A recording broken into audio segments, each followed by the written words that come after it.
Star Trek Prodigy, Season 2, Episode 10 Review. The Devourer of All Things. Part 2. Nom nom. Okay, so yeah, don't peek. That's going to come up. I don't get, like, maybe I'm missing something why he was, like, so upset about that. It's like, the chair was never mine. It's like, what? The chair is often how like when they're talking about being a captain, they often talk about the chair because it's the center chair. In other words, he wasn't fit for command and never was. Yeah.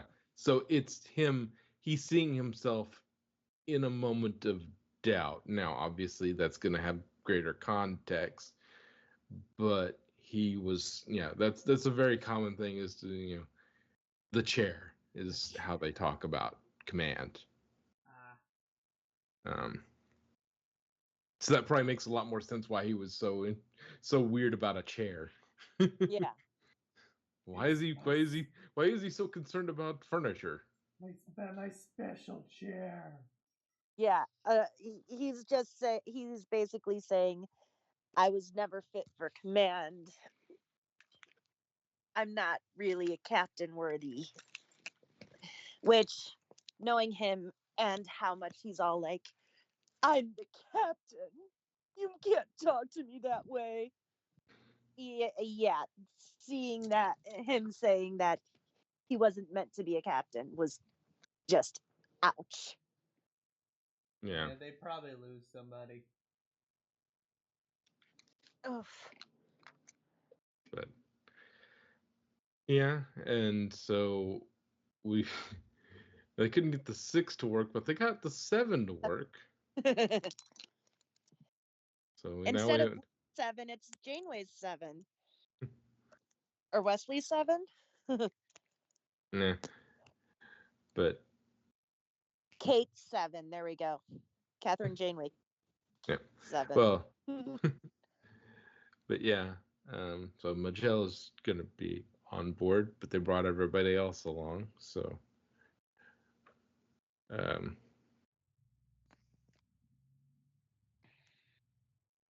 which is interesting is if looking into if him peeking actually screwed up this timeline to where they needed Magell to join. That's Maybe. an interesting angle. But yeah, no, to quote River's song, spoilers.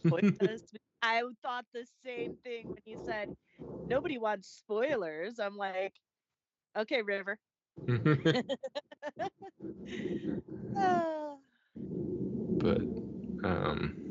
boy, this sweetie. I do love Janeway's. This used to be so much easier. Yeah. It's that's the G-rated version. Is I'm too old for this crap. Yeah. Like, you don't fuck with my crew. And she actually figured out how to friggin' attack the loom. I mean, she's had her experience. Yeah, it just sort of like, okay. So phase variance, temporal phase variance. Got it. Yeah, which you'd think, like, Wesley and the Travelers would have figured out. Like, that sounds like a band name. Like, oh yeah, no, you just need to tune your temporal phase variance on a weapon, and it works just fine on them. Maybe it takes more computing power than they have to do that, but like, it, I don't know. That seems like a really easy solution if you get that figured out. It's like, no, they can just fire on them with conventional weapons. We just got to put a temporal phase variance on it. Of course, it was Janeway, so she can just do that. Because it's Janeway. Like, Janeway is experienced enough and's been around long enough that anything she does where she's, she figures something out like that, it's like, nope, no, that's fine. That's just Janeway. She started out as a scientist. Yeah.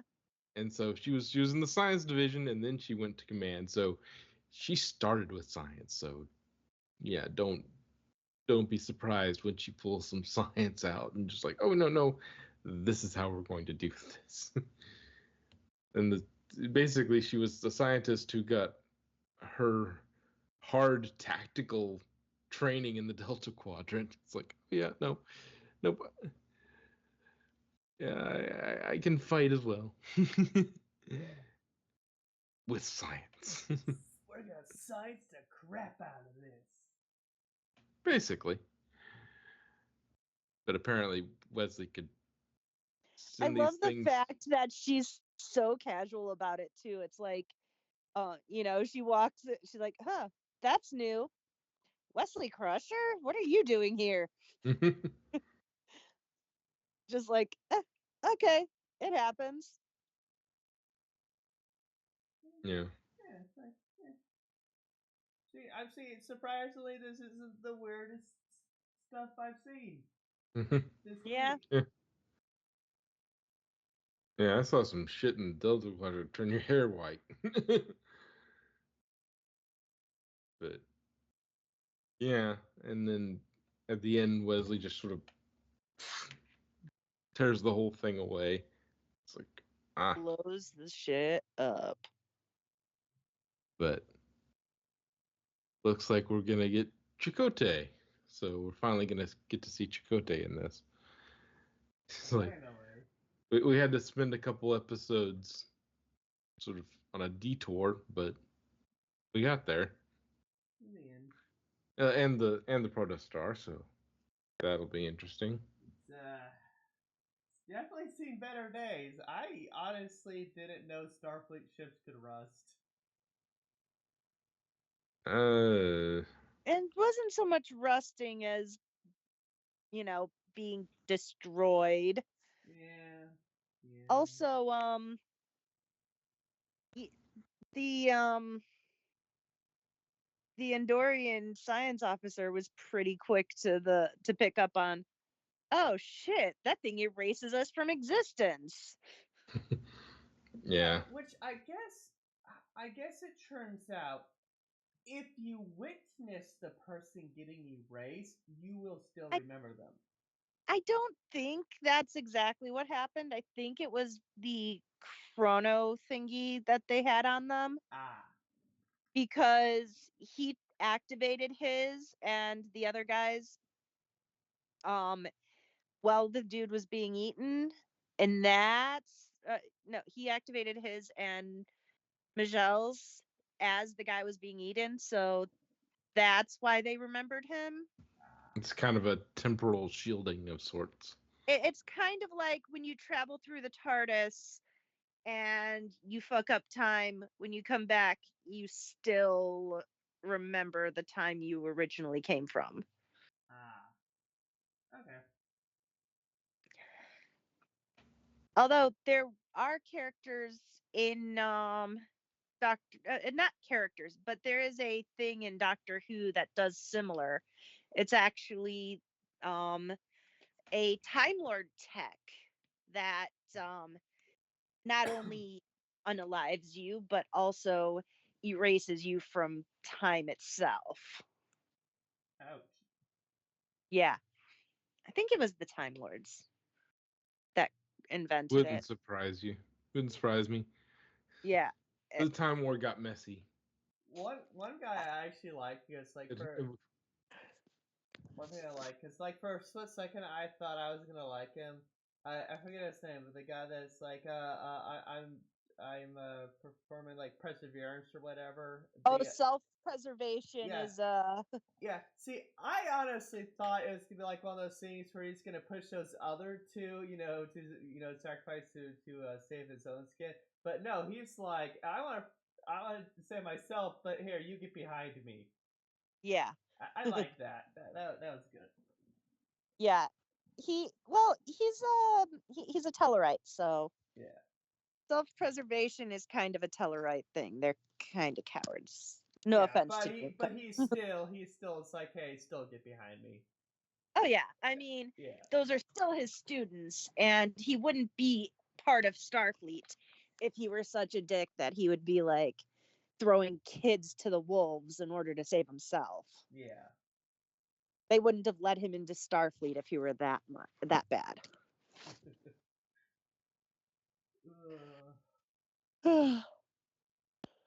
Let's see. I think of like other aliens that could like easily defeat the Loom. Like I think the Borg could because they're adapting things. Yeah, they would probably try to assimilate the Loom, and Oh that God, that would not be good for anybody. that would be horrible. I don't think it's. I think it's out of variance, so I think it would be a lot of.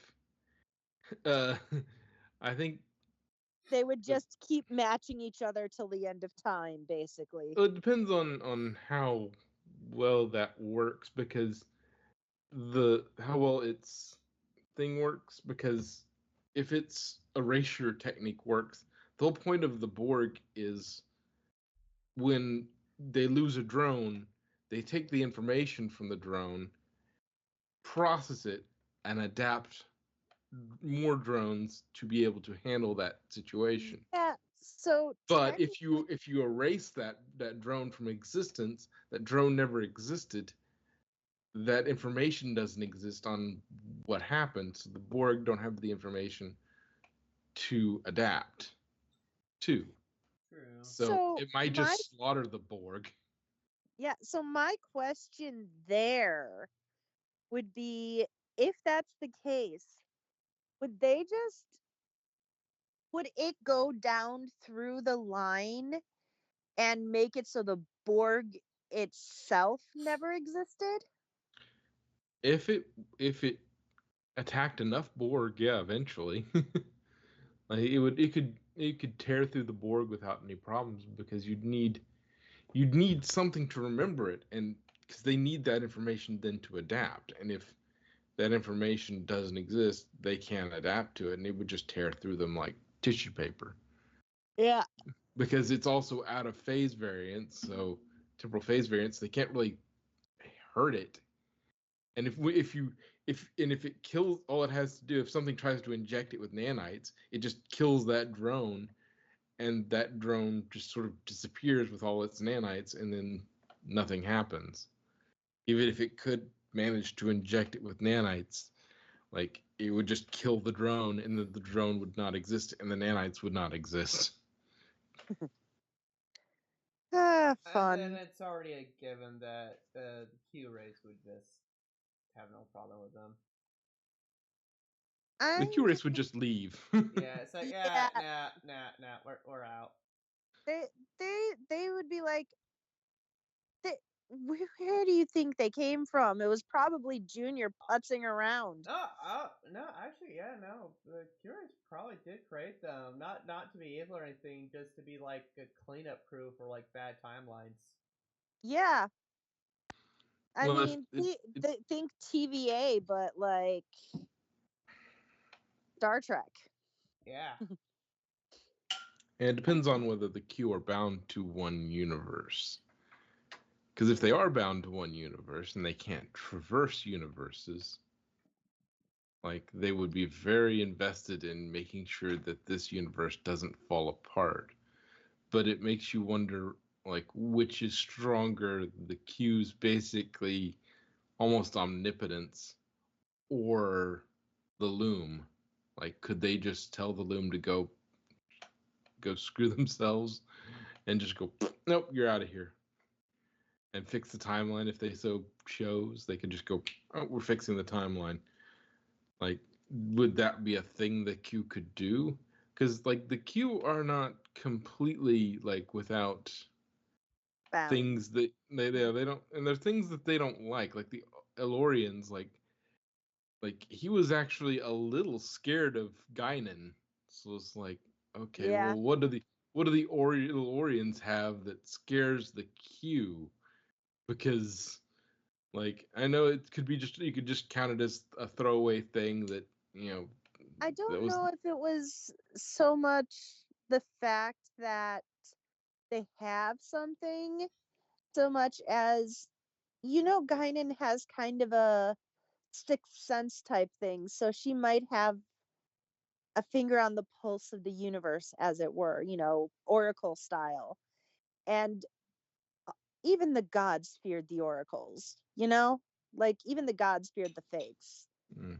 So Well, it could just yeah. be a fact that you're not supposed to know what happens, and nobody's supposed to know what happens to a Q, so keep your muddy paws out of my timeline type thing.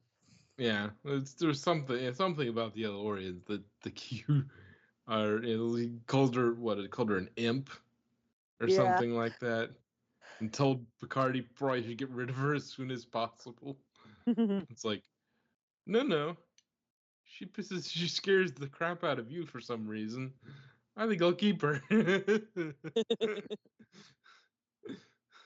Anybody that can scare the crap out of the Q is all right in my book. Definitely useful. Yes, I shall keep you. But yeah, and they also don't was it Provoke the Borg. to provoke the Borg, but I think that's less as they're scared of the Borg as much as they're Would you you know stop fucking with these ants? You're gonna get them in the house. yeah, it's like this is if you mess with the Borg too much, you're gonna throw around the timeline, and that's not good. So Yeah. don't like Borg. If you provoke the Borg, you're gonna get weird Yeah, things happen. but okay, if I remember, wasn't the only reason that they know about the Borg is because Q showed Picard the Borg? Yeah. So Which kind of their fault. also, if you remember, he got in trouble for that. That I don't remember. I just know he showed them the Borg. That's the whole reason why he turned human. Oh. For like an episode. For an episode, he was forced to become human. They made him human in order to punish him. Yeah. When he got his powers back, he put on a mariachi band and made Data laugh, though. Yeah. So. And then as a reward, he taught Picard the dangers of love by turning him into Robin Hood. This teaching him the dangers of love sounds like that's straight out of some sort of some Cubicard fan fiction.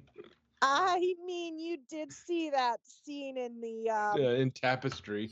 in Tapestry. Yeah. I mean, that's not so much fan service, fan fiction as that's fan service right there. Uh, But getting back, he's got a thing for captains. but but he doesn't like Cisco. He showed up once. See, that's the thing about Cisco. He showed up once. Cisco punched him in the face, and he never showed up again. Yeah, but that's because it's like, You're no fun. it's Or you're like, more fun. He said you're so much easier to provoke. That might be less yeah, fun for him. But there's no challenge. There's yeah, no like, he wanted that sparring match, that repartee. Nah, you're just I'm gonna not punch me. Picard. Which I actually, know in the you're end, so whether easier to provoke. yeah, either way, it's probably better off for Cisco to just run off Q. It's like, yeah, he doesn't find me interesting. Great, I don't have to deal with that asshole. I got Yeah. enough crap to deal with the prophets. The prophets have Cardassians and prophets and Ferengi and Bajorans. I've got enough Oh my. crap to deal with as it is. I don't need Q on top of all this. So yes, if he thinks I'm too easy to provoke, fine. He just leaves me alone. Also, I think right after that is like shortly after that is when he met Janeway, and it's like, huh, Janeway's more fun. I'm gonna stick with her. Yeah, Cisco had enough on his plate I with with timeless beings like I got the power wraiths and the prophets and all this shit. Maybe the reason why he didn't mess with them was because of the prophets. He made a deal with the prophets. It's like, fine, you can keep them. I'll found somebody else. Although I think his fascination with redheads he inherited from Picard. His wife, his mate was a redhead. Janeway's a redhead, and then Picard has his redheads. There was that one astrometrics lady that they had their, you know, musical interludes in the Jeffries tubes. Picard and her. He played the flute and she played the keyboard or something. And then of course there's Crusher. So I think Q inherited the redhead fascination from Picard. It's like, if it's good enough for Picard, they really do have a Hey, fiery I temper. mean, Fun. to be fair, redheads are hot. They are. I mean, no argument. But yeah, as to the episode, like we got funny is we always end up going off on tangents because we kind of run out of episode pretty quickly because they're 30-minute episodes. That's fine. I mean, Janeway's badass in it. Yeah. I do love part. Yeah, how many secret passages are there? It was a multi-dimensional ziggurat, so a lot. It's basically his version of a TARDIS. I question what a ziggurat is, though, or whatever he said. A ziggurat is a type of pyramid in that was in Central and South America. I believe it was the Incans that built them, or maybe the Mayans. They're the pyramid-esque looking things, but squared instead of slanted. So like it's just concentric squares on top of each other, creating a pyramid. That's a ziggurat. I'm not sure if it's central. It was lower central. I thought it was lower central into South America, like upper South America. I thought it was like the Aztecs and the Mayans or something. Maybe not. Maybe so. I don't know. I'll take a second while we're still riffing.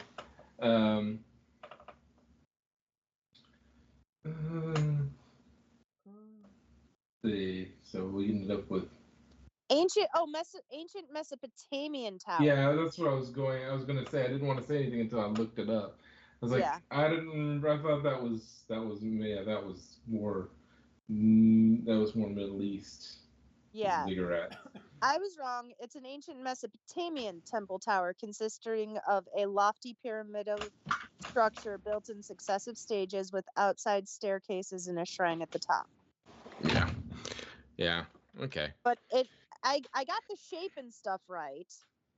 I just got the location. Yeah. Let's see. Its etymology is from Akkadian Zikuratu. Ziqquaratu rather. Zikuratu. Yeah. I mean, we're basically this episode sort of wrapped up everything, and we kind of we had the journey to Chakotay. So that stage of the journey, they've got Chakotay, they've got the protostar, they're there. Now it's just a matter of getting Chakotay and the protostar back where they need to be. Which that's gonna be the trick. I guess we can make some future guesses. Like my guess is the other one that was Chakotay. He died, so Chakotay's been alone by himself for years. Now he's crazy and evil. Gone mad. And he's a cannibal. I mean, he at least had one chicken dinner.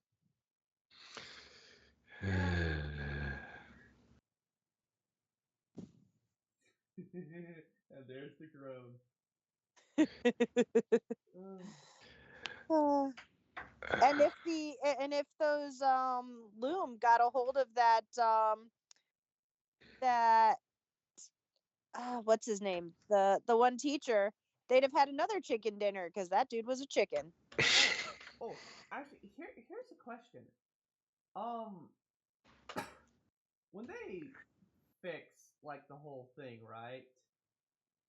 Will the people that were removed come back? I do not know. Yeah, you figure out my mouth. But Well, yeah. the trick's going to be look, and if we have a named character or a character we spent long enough gets erased by them. If that happens, they're coming back.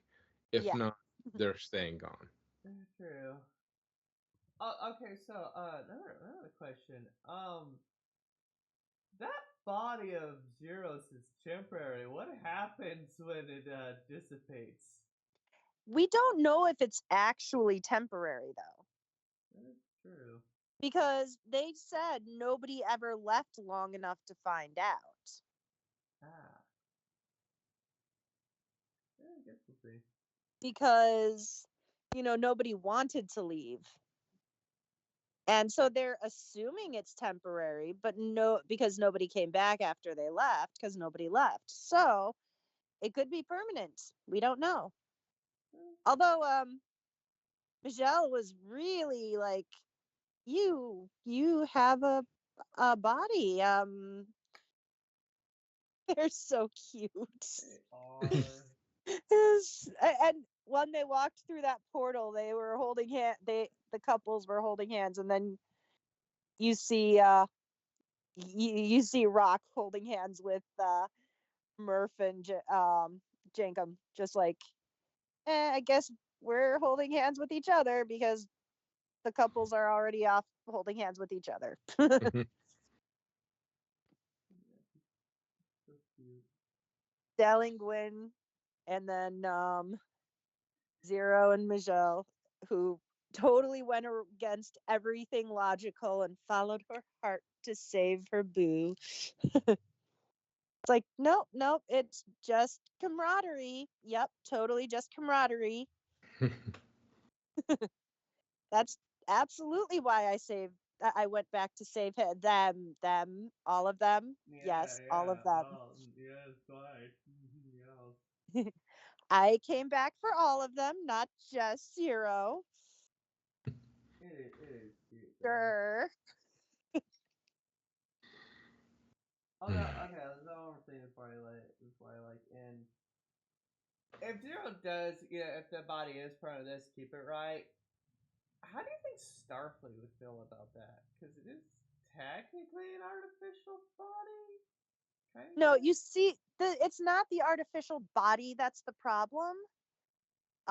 It's body and genetic modifications. That's why Dell was illegalized, because body modifications via genetic manipulation is illegal due to the eugenics war. The eugenics war is back in well, It depends around our on which episode, when what series you're following, because yeah, it was they'll tell you when posted in the late 90s, early 2000s, but then they kept bumping it back because obviously it never happened. But the because we just eugenics, got the Bell riots. yeah, When the Bell riots was supposed to be happening oh, was not too long ago, or yeah, no, I relatively. think it's supposed to be like coming up. I think it's in October. I thought it was September. Was it March or October? I forget. It's right around now. We're it's right this in there. Year. I think we might have already passed it, but maybe. But yeah, the Bell riots are just about now, so the timeline keeps sort of sliding because yeah, it's all wibbly wobbly. we get there, we get to a point where like the eugenics wars were in the 90s, but that didn't happen, and so like I think even Voyager there was an episode like why didn't this happen? Well, something nudged the timeline a little bit. It was September. It was right about now. Yeah. It was in September. Damn, I guess I have to look forward to that then. Yup. Be hilarious if it came Although, true. oh, oh, it was August 30th was when um that event was supposed to happen that triggered the Bell riots.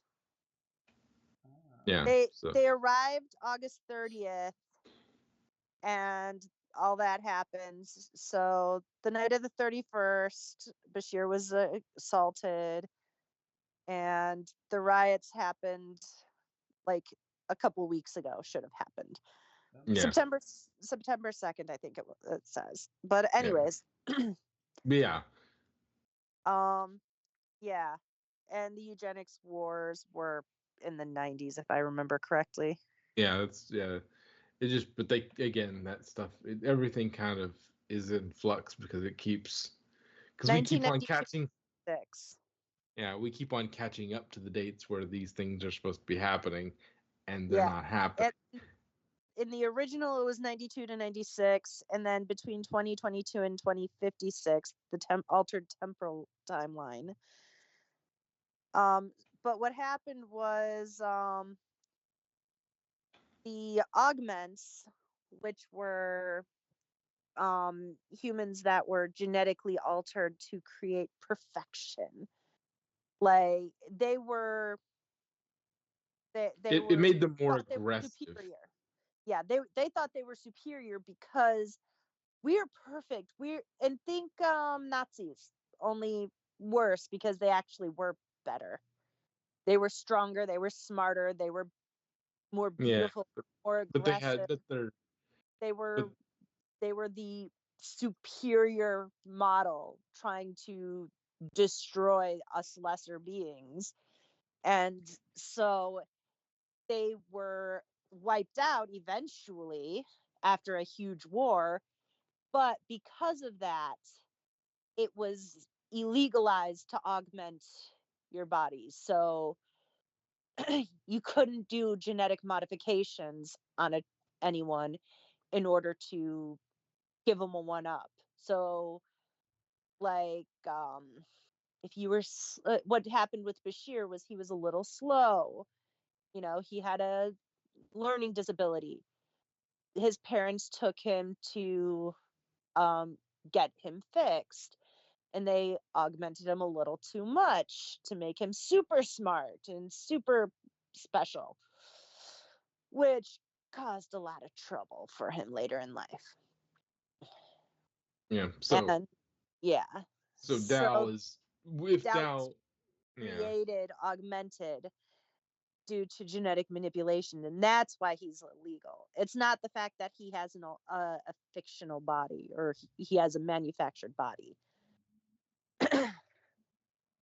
So Zero, they shouldn't really have a problem with him because aside from the fact that the body is manufactured, it's really not any different. It's like kind of like a trill being put into a new body.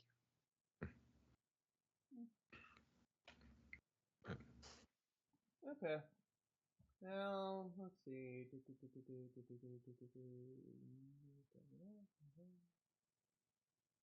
I got nothing else. Okay. See you next week's episode, every people. Goodbye, yada yada, and